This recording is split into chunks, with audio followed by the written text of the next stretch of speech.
안녕하십니까, 캄보디아 프롬펜입니다. 여러분의 이해를 돕고자 현재 저희 공사 현장의 땅 분쟁을 간단히 다시 한번 정리해 드리겠습니다. 2년 전 20년 넘게 살아온 현지인으로부터 사옥용 땅을 구매하고 작년에 빌딩 공사를 시작했는데 GPS 좌표가 도로 쪽 부분이 실제 땅보다 약 8m 정도 어긋나 왼쪽으로 치우쳐져 있었고, 이러한 엉터리 좌표로 인해 오른쪽에 보이는 이웃 땅이 실제보다 엿가락처럼 면적이 늘어나 등기부상에 작성되어 있었습니다. 저희가 공사를 시작하고 첫 번째 이웃이 땅 소유권을 주장하면서 현장에서 무력 시위하였고, 변호사의 권유로 약 84스퀘어미터 약 20평 안되는 땅을 구매계약 맺고 성금 50%를 지불하였습니다. 이후 이 소식을 들은 뒷집들도 또한 이 사실을 알고 우리들에게 땅 소유 반환 청구 소송을 제기한 상황이고, 토지국은 이 땅의 좌표가 잘못되었고 원래대로 땅을 놓여 있는 대로 조정해야 한다고 건설부에 조정 신청해 둔 상황입니다.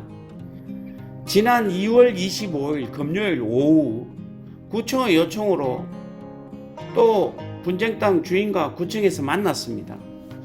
만난 이유가 이웃과 적당히 타협하고 공사 다시 재개하랍니다.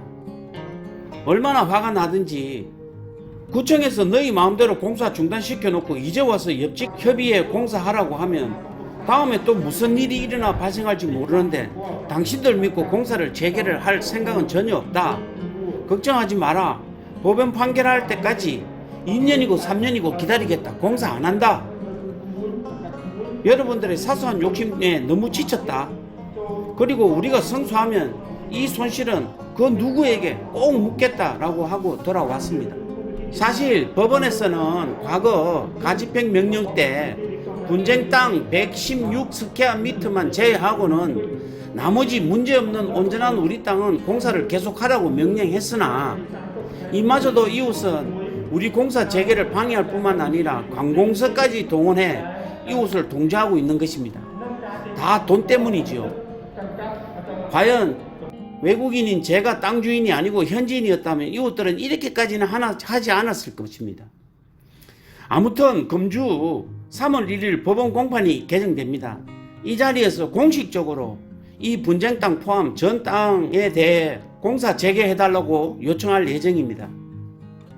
현재의 엉터리 GPS 좌표 문제는 저희만의 문제는 아니고 캄보디아 전국적으로 일어나고 있는 상황인데, 특히 프롬펜과 시아누크빌처럼 이웃이 밀집되어 있는 토지는 대부분 이러한 경계 분쟁이 다반사로 일어나고 있습니다. 그리고 첫 번째 이웃은 우리 앞으로 등기 이전이 완료되어 있으나 잔금 50%는 아직 지불할 수가 없어 변호사를 통해 지불유예 전달해 둔 상황인데, 원래대로 땅이 정리되면 오히려 우리가 계약금 50% 준 것을 반환해 달라고 소송해야 되는 상황입니다. 한국이라면 재판 중인 분쟁 땅에 구청이나 기타 관공서들이 나설 수가 없습니다. 이에 관여할 수도 없는데, 이 나라는 특이하게도 자기네들이 나서가지고 공사를 중단시키지를 않나, 가운데서 중재를 하겠다고 하지를 않나, 참 특이한 나라입니다. 금주는 이 나라 금융제도에 대해서 소개해 드리겠습니다. 이 나라는 미국 달러를 사용하고 기업하기 좋은 환경은 아닙니다만 금융 환경은 한국과 비교할 수 없을 정도로 선진화되어 있습니다. 여러분들이 의아해 하시겠지만 한국 금융제도는 통제가 너무 강하고 자금관리 또한 사회주의처럼 국가 수준으로 묶어두고 있지만 이 나라는 그냥 프리합니다. 아무 통제도 하지 않습니다. 왜 그런지 하나하나 설명해 드리겠습니다. 2년 전 1920년도 기업하기 좋은 나라 국가순위 발표에서 캄보디아는 총 190나라 중 135위의 답답한 국가입니다. 참고로 이때 한국은 기업하기 좋은 나라 전 세계 4위를 했다는 것 또한 제 길을 의심하지 않을 수가 없네요. 어쨌든 캄보디아의 낮은 기업 환경은 금융의 문제라기보다는 각종 국가 인프라, 시스템, 국민 수준의 문제로 봐야 하며, 금융 제도만 놓고 보면 제 경험상 한국보다는 훨씬 편리하고 기업하기 좋은 것 같습니다. 2021년 작년 9월 현재 시중은행 수는 여수신 업무 모두 가능한 일반 시중은행이 56개이고 돈만 빌려주는 것이 가능한 특수은행 10곳과 흔히 마이크로 파이낸스라고 부르는 79개의 소액대출은행이 있습니다. 그 밖에도 소액금융기관 약 354곳과 유사 대부업 2830곳이 있어 인구 대비 엄청난 금융기업들이 지나칠 만큼 산재해 있습니다.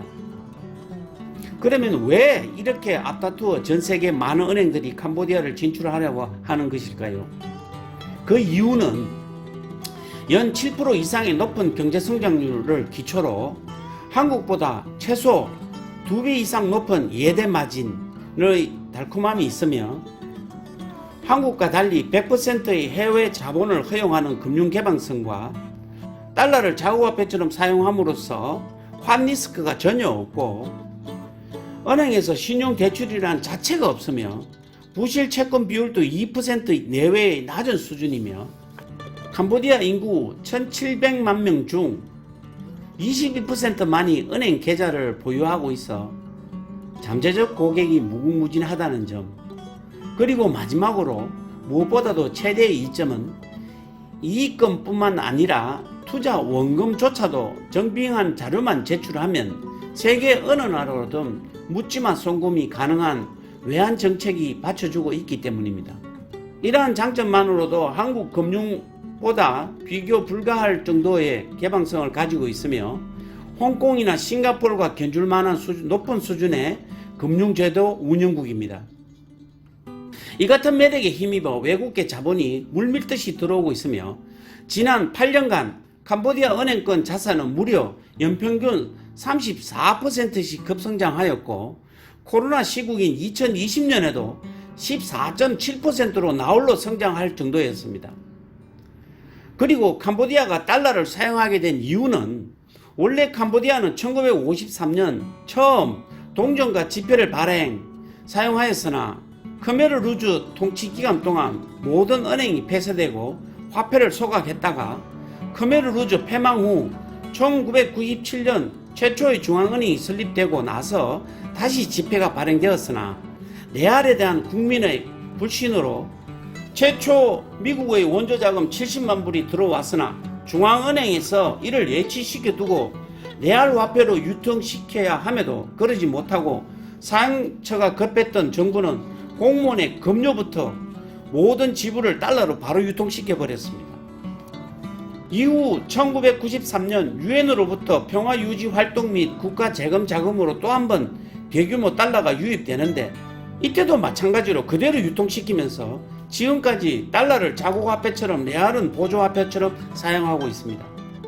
하지만 이 나라 정부도 자국화폐 레알을 사용을 늘리기 위해 2020년도 바콩이라는 디지털 화폐를 레알로 통용시켰으나 거의 사용하지 않고 있으며 같은 해 같은 법률로 미화중 1달러, 2달러, 5달러 지폐권 사용을 금지시켰으며 더 이상 시중은행에서 미국으로부터 소액 신권들을 수입할 수 없게 되어 시장에서 서서히 사라져 가고 있습니다.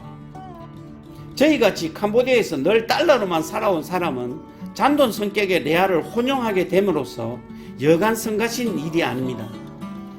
그런다고 한국에서 오실 때 이런 소액권 달러를 가지고 오시더라도 아무 문제가 없으며 이곳에서 레알보다는 더 선호하니 오히려 가져오시기를 권합니다. 여러분들이 캄보디아에 오자마자 은행 구자를 개설할 수는 없습니다. 자금 세탁 방지 및 강화 금융제도로 캄보디아에서 개인 구자 개설은 최소 6개월 이상의 거주 비자를 소지하여야 하며 명확한 거주지가 있어야만 합니다. 은행 구자가 개설되면 여러분이 가지고 계신 돈을 고이자 배당을 받을 수가 있는데 1년 만기로 은행에 맡기면 평균 3.5에서 5%까지 수익을 낼 수 있습니다. 반대로 이곳 은행에서 돈을 빌리게 되면 연이자 6%에서 10%까지는 내어야 합니다. 처음 이곳에 진출하시어 은행 대출을 받고자 하신다면 우선 땅이나 건물로 실물이 있어야 하며 이를 담보로 대출을 받는다 하더라도 연리 10에서 11%의 높은 이자율로 시작하셔야만 할 것입니다. 참고로 저희 회사의 경우 13년 넘게 주거래은행으로 ABN은행을 이용하고 있는데 금융한도로 약 한 500만 불 정도 받고 있으며 대출 이자는 연리 6.2% 정도입니다. 이 이자율은 우량 기업에 적용하고 있는 수준입니다. 인터넷의 활성화로 점점 줄어가는 추세이긴 하나 지불 방법 중 과거 한국에서 유행하던 가계 수표와 같은 수표 지불이 보편화되어 있습니다만 문제는 발행인이 부도 처리되면 은행은 그냥 잔고 없으니 수표 가져가라고 돌려줄 뿐이고 한국에서처럼 형사고발하는 일은 없고 발행인은 약간의 벌금만 낼 뿐 부도 수표의 모든 책임은 수표를 가지고 있는 수취인이 스스로 알아서 해결해야 합니다. 이런 부도 수표 남발은 신용제도가 자리잡지 못한 캄보디아에서 큰 사회 문제가 되어 가고 있기도 하는데 법원에서는 매일 수백 건의 부정수표 범죄로 기소가 되고 있으며 국민들이 의식 변화 없이는 수표로 사기치는 사람을 잡아서 감옥에 보낼 딱히 인력도 없습니다. 현재 방치되고 있는 상황입니다. 기업들의 해외 지불 거래 방식에 있어 한국에서는 신용장 LC 방식으로 대부분 거래하나 이 나라에서는 높은 이자와 수수료 문제도 있지만 송금 방식이 매우 한국과 다르게 자유롭다 보니 대부분 TT 송금 방식인 전신환으로 송금을 합니다.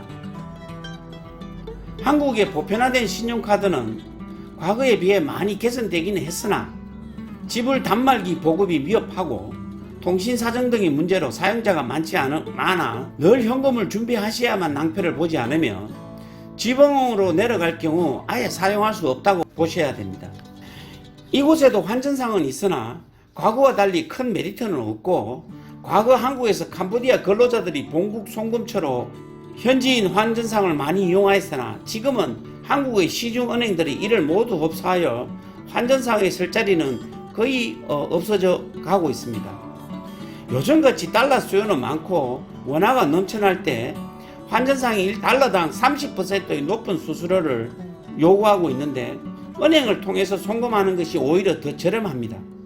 이 나라 시중은행 56개 중 자산 금액을 1, 2, 3위를 따져보면 카나디아 은행, 바타낙 은행 그리고 친몽 은행들과 같은 은행은 있지만 이들은 부동산과 건설을 뿌리를 두고 있기 때문에 핵심 사업이 소비자들과 같은 일반 금융이 아니며 최고의 은행은 아클리다 은행이 일반 은행으로서 약 19.5% 제일 큰 산업은행이며 최근 들어 과거에 한국의 전 진로그룹 장진호 회장이 세웠으나 현재 카나다 국립은행으로 인수된 ABA 은행이 2위나 고객에 다가서는 공격적인 영업으로 곧 캄보디아 최고의 은행이 될 것으로 보입니다.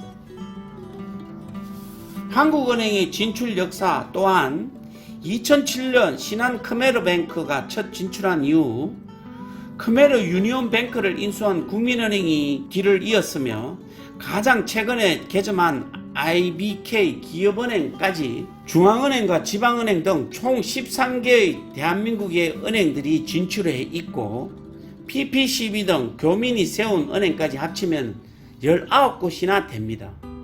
그동안 괄목할 만한 성장을 하였는데 이는 한국은행의 여수신 등의 직접 영업으로 은행을 키웠다기보다는 대부분 기존의 현지 은행들을 인수 합병하면서 덩치를 키웠다고 해야 할 것입니다. 이렇게 많은 한국 은행들이 있어도 이곳 교민들과 사업하시는 한국분들은 한국은행을 적극적으로 이용하지 않습니다. 다만 한국에 구자가 있고 한국은행이라는 이유만으로 처음에 거래하게 되는데 곧 편한 현지인으로 대부분 갈아타게 됩니다. 이곳에서 한국은행들은 굉장히 보수적이고 수동적입니다. 사업하는 이곳 한국분들에게 우호적이지 못하며 비록 한국 소재 담보권을 제공했다 하더라도 서류가 복잡하다는 이유로 담보대출을 잘 해주지 않습니다. 예대 마진으로 한국과 비교할 수 없는 수익이 일어나고 있는데 굳이 위험을 감수하고 영업을 할 필요가 없기 때문이고 돈이 있는 고객들은 다른 현지은행들과 비교해 한국은행이 불편하니 잘 다가가지 않는 것 같습니다. 은행 고객을 많이 확보하고 있다는 것은 자산이 많다는 것입니다.